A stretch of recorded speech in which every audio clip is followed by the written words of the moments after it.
Active listening, oh man, that's like the whole rehearsal. That's listening to the musical director when he's giving instructions. That's listening to other people in your part, making sure that you're not singing the wrong note. It's listening to the other harmonies before you start singing, so you come in on pitch. That's active listening is pretty much the basis of an a cappella group, I would say. If we're learning a song that is technically difficult, that has a lot of moving parts, that has, you know, difficult aspects to it.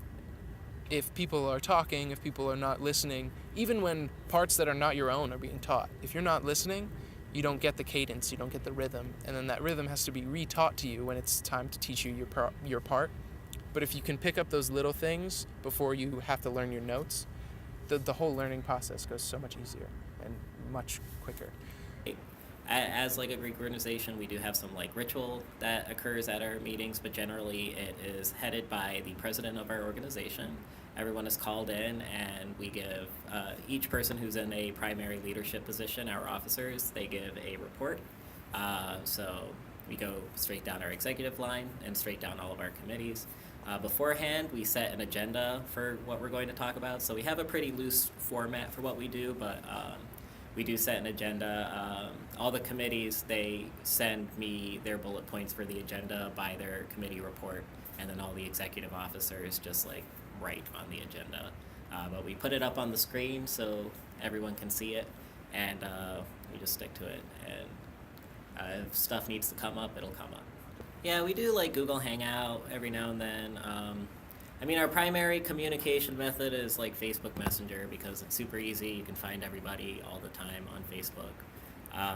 When we do use Google Hangout, like we're normally talking about something important. We also have like a secure environment from Cisco we sometimes use if we're talking about something sensitive, but it's like okay. I find the biggest problem is that it's hard to delegate who's supposed to speak.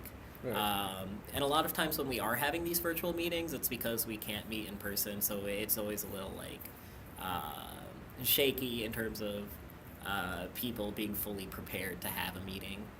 Some people could just be on their couch, like having a cigarette, and some people are like dressed up, like coming from work, Right. super like speedy.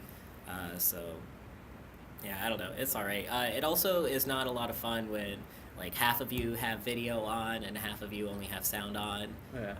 And it's not a lot of fun either when people don't have good virtual etiquette. For example, like not miking yourself when you're not speaking, or muting yourself when you're not speaking. That can make those conversations very difficult.